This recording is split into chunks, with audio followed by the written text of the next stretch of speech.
Jika kalian adalah trader di Indonesia, kalian pasti tahu bahwa beberapa waktu yang lalu ada dua orang trader senior di Indonesia yang saling berantem satu sama lain.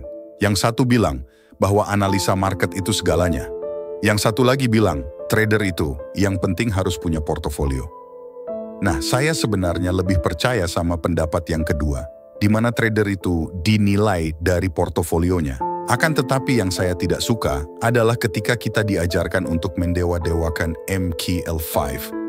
Oke, disclaimer dulu ya bahwa ini murni pendapat pribadi saya dan berdasarkan pengalaman pribadi saya. Karena saya tahu apa yang akan saya sampaikan di video ini pasti bisa jadi kontroversi. Untuk itu, buat kalian yang mungkin telinganya sudah panas duluan, mending skip video ini. Tapi kalau kalian ingin tahu bagaimana cara berpikir saya, tonton video ini sampai habis. Oke, sebelum saya mulai, kenapa saya bilang MKL5 itu tidak penting? Saya mau cerita dulu beberapa kasus yang pernah saya alami. Saya lupa ini tahun berapa, akan tetapi dulu saya pernah membeli sebuah indikator dari oknum mentor. Nah, ceritanya mentor ini memberikan beberapa bukti bahwa indikator ini sudah menghasilkan profit yang konsisten. Ada MKL5-nya nggak? Jelas ada. Akhirnya saya beli untuk jangka waktu 3 bulan. Dikasih tahu trading sistemnya nggak? Jelas dikasih tahu. Karena itu, saya tidak langsung trading di akun real, melainkan saya lakukan dulu backtesting selama 3 tahun terakhir. Tahu gak? Ternyata hasilnya berbeda jauh dengan MKL5-nya. Akhirnya saya tidak pakai indikator itu. Oke, itu kasus pertama. Ada lagi nggak? Jelas ada. Jadi, kan kita sama-sama tahu ya kalau dulu ada banyak robot trading yang scam. Pertanyaannya dari beberapa robot itu ada loh yang nawarin ke saya. Dan hebatnya, mereka punya MKL5-nya. Nah, apakah saya percaya begitu saja? Jelas tidak. Saya tanya dulu, ini metodenya pakai apa? Kemudian karena marketingnya nggak bisa jelasin, saya dikasih lihat bagaimana robot itu entry. Dan ternyata metodenya menggunakan averaging down, martingale, dan tidak pakai stop loss.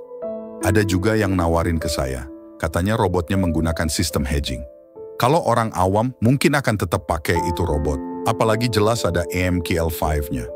Tapi karena saya tahu itu trading system biasanya berakhir seperti apa, mau saya ditunjukin MKL5, mau saya ditunjukin yang berhasil profit berapa, mau saya ditunjukin mobil mewah lah dan lain-lain, saya tidak peduli. Saya tetap tidak mau ikut robot tersebut. Dan terbukti kan, sekarang pada scam. Ada lagi nggak kasus lain? Banyak. Tapi cukup 2 kasus, itu akan saya jadikan gambaran di video ini. Mengapa saya menganggap MKL5 itu tidak penting? Buat saya pribadi, sangat naif apabila di zaman yang sangat sudah canggih ini, kita hanya bergantung pada MKL5. Toh percaya atau tidak, para investor yang punya dana besar itu juga nggak akan asal percaya sama kalian kok meskipun kalian nunjukin MKL5. Mereka akan lihat track recordmu seperti apa, karaktermu seperti apa, dan lain-lain. Apalagi kalau ketemu trader yang lebih senior. Sampai saat ini, tidak ada trader senior yang saya tahu mereka benar-benar real trader. Bertanya ke saya, MKL5-mu mana?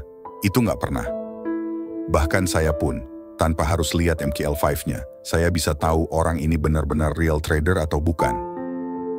Nah, saya akan memberi kalian tips supaya kalian bisa tahu gimana caranya supaya kalian bisa memfilter oknum-oknum sesat di dunia trading, apalagi buat kalian yang mungkin mau menitipkan dananya sebagai investor atau mau mencari mentor yang bisa kalian percaya. Yang pertama adalah kalian harus tanya dulu, apakah orang ini punya portofolio trading baik dalam bentuk jurnal ataupun MKL5 dalam waktu minimal 1 tahun? Kalau iya nggak usah buru-buru ngecek, mana MKL5-mu, mana MKL5-mu? Nggak usah, lanjut aja ke pertanyaan kedua. Sekarang pertanyaan kedua, apakah trading sistemnya dia menggunakan stop loss? Kalau dia bilang kita nggak pakai stop loss, tapi pakai averaging, hedging, apalagi martingale, udah deh nggak usah percaya, skip aja. Tapi kalau dia bilang bahwa trading sistemnya menggunakan stop loss, kita lanjut ke pertanyaan ketiga. Nah, pertanyaan ketiga, berapa perbandingan risk to reward-nya? Kalau orang tersebut bilang perbanding risk to reward-nya adalah kurang dari 1:1, maka nggak usah lanjut pertanyaan berikutnya. Kita skip aja. Tapi kalau lebih dari 1:1, kita lanjut ke pertanyaan berikutnya. Kemudian, apakah trading system yang dia pakai itu counter trend atau follow trend? Nah, apabila follow trend, maka minimal perbandingan risk to reward-nya adalah 1:1. Apabila counter trend, maka minimal perbandingan risk to reward-nya adalah 1:3. Pertanyaan terakhir adalah, apakah dia menggunakan resiko yang relatif sama di setiap transaksinya? Kalau dari beberapa pertanyaan tersebut sudah terjawab semua, boleh deh kalau misal mau minta MQL5 atau jurnalnya. Salah satu aja, yang penting ada. Kemudian khusus untuk yang mau titip dana sebagai investor, kalian bisa bertanya juga kira-kira kalau kalian titip dana, brokernya pakai broker yang terlisensi atau tidak. Setelah itu tanyakan juga, drawdown maksimal yang pernah terjadi sampai berapa persen. Nah, ini bisa dicek di jurnal atau MQL5. Bandingkan potensi drawdown yang bisa terjadi dengan potensi profitnya. Kira-kira sampai 1:1 nggak?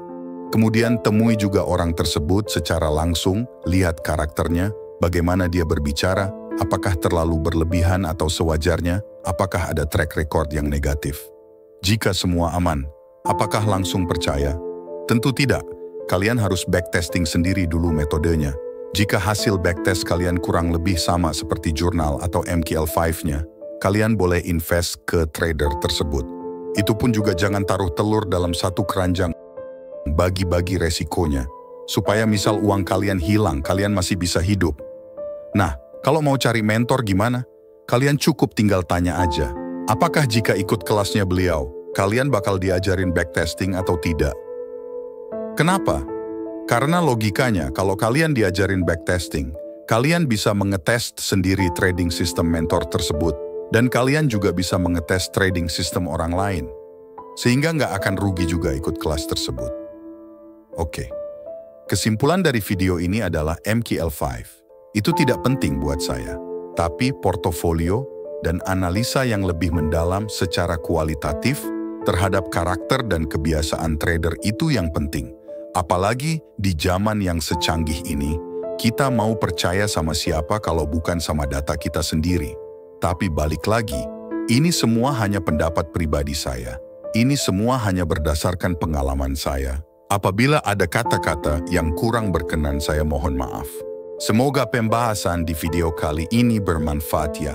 Dan buat kalian yang suka video-video seperti ini, kalian bisa klik tombol like dan share video ini ke teman-teman trader yang lain, supaya lebih banyak lagi yang teredukasi dan tertarik untuk jadi trader.